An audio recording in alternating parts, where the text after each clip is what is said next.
Yeah. Welcome back to The Price of Business. I'm your host, Kevin Price, talking to you about you. And your business is your business to know what's happening on the political front. Delighted to talk to a gentleman who's just been on the show recently wearing one hat, but now he's on wearing another hat, and his name's Bruce Tuff. He's running for District 15. Bruce, and that's Congressional District 15, correct? It is a state representative district, State rep. Kevin, but That's I'll right. take the congressional one too. Okay, congressman, representative, senator, but it's representative House District 15. Thank you, Bruce. Tell us a little bit about your background and what made you decide to run for office. Okay, well, it really comes down to all about business, Kevin. I wish I could say it was the price of business, but and it is kind of that. I've served as the chairman of the Woodlands Township. It's the mayor equivalent in the Woodlands. I've been honored to serve in that position since 2010. I'm entering my third term as the chairman, and I've served as a city councilman or a board of directors since the founding of the township, when we reached that historic agreement with the city of Houston since 2008, and I'm completing my 2-year term. I also served as president of the Woodlands Fire Department. I was a trustee for the Conroe Independent School District Board of Trustees and chairman of the Greater Woodlands Chamber of Commerce, and a number of other positions in the community level, all of which were non-paid, so it's just giving back to the community. Take a pro-business approach to most of the areas of government that I deal with, and it's very unique. A lot of people talk about it, but I actually walk it and make it happen. So I love to say that we run the Woodlands. It's a city that is run like a business, and it is. We stick to core government functions. We do it in a very effective way. We reduce debt, we pay off debt, we lower taxes, and then we increase services. And there's a magic formula that I'd be glad to share with you. Yeah, interesting. So a lot of people will argue that what works well in Muni may not so well in state and then on the national. And I'll be frank, I always struggle when I hear people talk about taking business practice to government. I've worked with and dealt with politicians for a long time, and really the best thing government can do is stay out of business if they want to foster it. And so talk a little bit about that and really that very delicate balance. Well, Kevin, I'm going to tell you this. You're exactly right. If I have found that if you stay out of business, if you have limited government, less regulation, and let business find their own solutions. In the Woodlands, I'll give an example. Clarion Oil and Mining opened up a business. I was there at the groundbreaking, and I was there at the ribbon cutting. It took them 10 months from purchase, construction of a brand-new building in the Woodlands.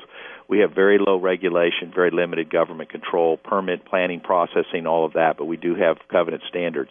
I said, hey, have you opened up any other businesses recently? They said, yeah, we did one in New Jersey. And I said, how long did that take you? And he said, 2 years.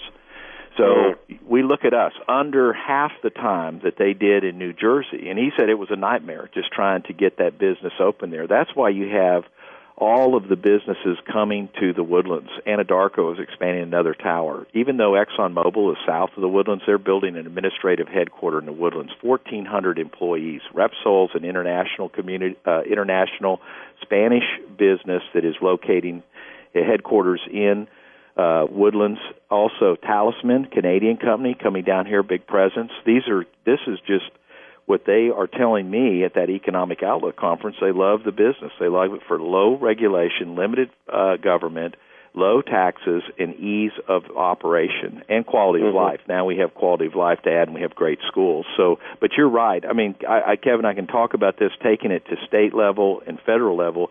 It gets more complicated. But what happens at the state and federal level is you get too many players all trying to play their own cards, and they're all trying to create their own rules and regulations and ordinances. Municipal is more successful, but it's only successful if you stay out of business, not passing an ordinance that you can't have a 64-ounce Slurpee sugar drink or something like right. that. It's just crazy. Right. So one of the things I found interesting, was reminded as you were talking, it was that Andrew Cuomo is doing this campaign, and I'm sure it was inspired by Rick Perry's efforts to bring, invite people from around the country to come move their business to Texas. He's trying to steal a chapter out of Rick Perry's book. And what's interesting is what he's offering to people in that campaign here in Texas, is for a short period of time, a temporary period of time. What he's offering is permanently the case in terms of regulatory and tax environment here in Texas. It's like, really? How do you think that's going to compete? Not well. You can't have, if you start adding more regulations and you start making it more complicated for business operations, it is just going to discourage them. Waste Connections is a perfect example. Waste Connections was headquartered in Sacramento, California. They were regulated out of their operations. They were the largest employer in Sacramento. And when they said, hey, we're looking for another place to go, this is just getting way too complicated for us, the mayor didn't talk to them, the governor didn't talk to them, their own politicians didn't talk to them, and they moved to the Woodlands, Texas, and took their headquarters where their sales transactions are located now in the Woodlands, and we receive a sales tax revenue benefit for that. That is just how wrong they're doing things in places like New York and California, and how right we're doing things in Texas, in Woodlands, in Montgomery County, to be very specific. And you can show by example and talk to these CEOs about why they are leaving. At the Economic Outlook Conference, I asked them the question. I said, why did you come to the Woodlands? Why did you come to Texas? Why did you pick this location? And those are the same things that you listed, Kevin. Same things. That regulation issue is a big one. Yeah.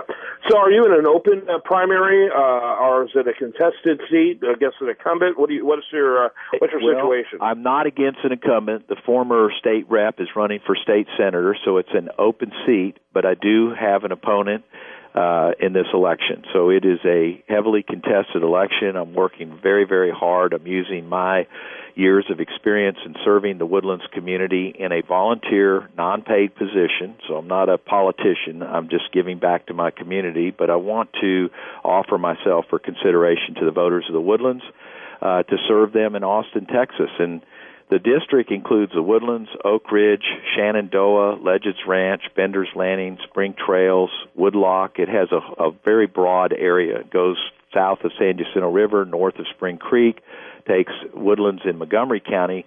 Fortunately, I won't be representing those in Harris County, but I really will, because those are people that are near and dear to my heart as well. So It's all that big district. Yeah. How many, we only have about a minute left, how many people are running for that GOP nomination? 2 people in the primary. And this election will be over March 4th. Early voting starts February 18th, which is tomorrow. So everybody who's listening that can vote in District 15, I need your vote. So is there a Democrat challenger? There is not, Kevin. Wow. Whoever wins this election, March 4th, will be the state rep-elect, and I'm already working hard on the issues in District 15, public safety, transportation, education issues, water issues. Those are the ones that are very near to this district, and I've gone and I've done so many events and talked to thousands of people about their issues. I walked 400 homes this weekend talking to people about what they're concerned about. They're concerned about transportation. They're concerned about infrastructure, concerned about public safy, concerned Bruce, about I got to wrap water. it up. I apologize. We're running out of problem. time. Bruce Tuff, Republican candidate for State Rep District 15, and you can learn more about him at VoteTough.com. Thanks for being with us. Kevin, I really appreciate the opportunity. Thanks so much. You bet. When we come back, much more for you. I do want to remind you, best content here. It shows up over there at USDailyReview.com. While there, like it on Facebook, follow it on Twitter.